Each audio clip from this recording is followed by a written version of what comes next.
Добър вечер на всички. Благодаря на господин Раденков за тази среща. Аз съм обвиняван, че ще не прекъсвам опонентите. Поздравявам абсолютно всички на тази маса, защото са имали смелостта да се кандидатират или да приемат такава номинация. Категорично моето мнение с самия акт на кандидатирането ми е, че не ми харесват нещата, които се случват във Варна, не само на мен, на района, който съм управлявал 4 години. Аз, ако вие не знаете, ще ви кажа какво съм провел в район Владислав Варненчик, без да имам никакви правомощия, без да разпределям финансов ресурс, без да разпределям общинска собственост. Щом съм нямал тези възможности, значи липсата на корупция е гарантирана. Какво може да се направи? Единственото, което ние се опитахме и мисля, че постигнахме уважението към хората, да управляваме заедно с тях. Първото нещо, съгласен съм с господин Гуцанов, няма ги семейните ценности. Съгласен съм и с Марешки, съгласен съм и с господин Костадинов. Това, което правим е да активизираме гражданите на Варна да излязат да гласуват. Нека те да намерят своята алтернатива. Нека да отидат до урните, защото тяхното обезверяване, това е в резултат на управлението. Те нямат вяра, че може техният глас, включително господин Петров, с който сме разговаряли много, тази папка аз също съм разглеждал. Ние сме разговаряли, те нямат доверие нито в правосъдната система, нито в местното самоуправление. Какво съм направил аз?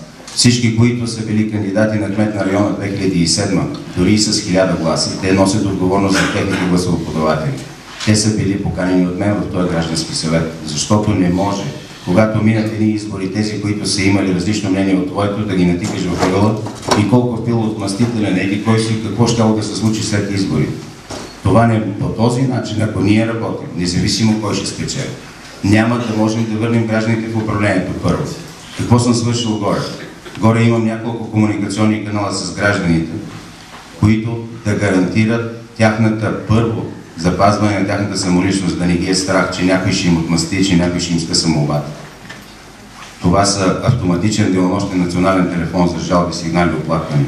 Това е сайт на района с форуми и с имейли. Пощенска кутия. Това са лични срещи, включително извън сградата на администрацията. Това са меморандуми, подписани с гражданско сдружение, включително вътре с таен клиент. Т.е. моите служители никога не са знаели кой откъде е.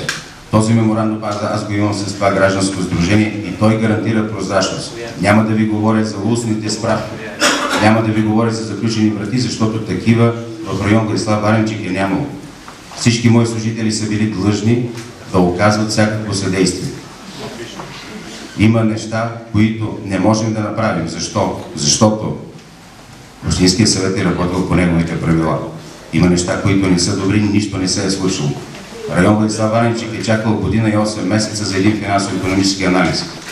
Това са причини за корупция. Дали има корупция или не, няма кой да изкара сигналите за корупция. Ако имаше такива доказателства, то трябваше да има осъдени.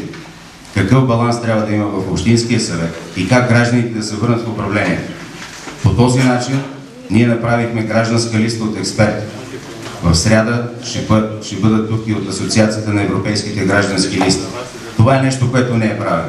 При мен няма нито една номинация от район Приморски, от район Виница, защото някой нямал работа. Аз нямам меморандум подписан с шефа на еди кое се предприятие със съответни срокове да му реша въпроса. Аз нямам договорки за мои заместник кметове, нямам договорки с други политически сили, по кой начин ще сформираме даден сектор от управлението на Варна. Това е истината. Затова сме се събрали тук. Аз имам да говоря неща за по-хубава Варна, за което ме е поканил Бай Игнат. Дайте да говорим за това.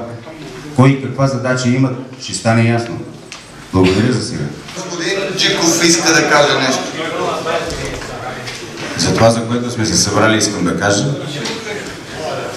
Незабавно, след приключване на изборите, тотална ревизия и проверка на всички звена, не само на сделките, на всички звена в общинската администрация.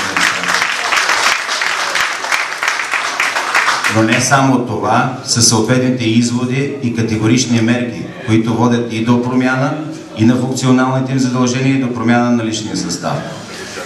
Второто нещо – електронно гласуване за общинските съветници, за да няма обвинения кой за какво се е борил, поименните гласувания, сделките, които са с общинска собственост. Абсолютно електронен документ и оборот. Не може ние спорим с някои мои приятели социолози, дали трябва да познаваш това, което управляваш. Тоест, има много дами, които не познават автомобилите, точно къде се сменят свещите, маслата, но ги управляват добре. Електронният документооборот създава тези условия за контрол и прозрачност на движението на преписките, че да няма съмнение в умишлено забавяне, което е корупционната среда. Следващото нещо е гражданския контрол, който може всеки гражданин с електронната община да си проследи преписката и да види докъде е стигнала, при кого е. Моите служители специално, те се обаждат по телефона на всички хора, които са подали заявления извън публичните услуги, защото за публичните услуги има срокове. Какво друго трябва да се направи? Флоренция го е направила. Това са таун митинг, т.е. това са градски срещи по определени теми. Аз съм опитал с моите домоуправители да правим ежегодни такива градски срещи, където те отпускат парата, някои носят яйца, може и да си отпуснат и нервите, но това е полезно, защото хората виждат този, от който зависи или този, който може да предаде техните проблеми по-нагоре. Тези градски срещи ще дадат това нещо, което може да се върши по специален повод, по специални тези, за да можем да чуем хората, които имат желание да бъдат чути. Благодаря ви.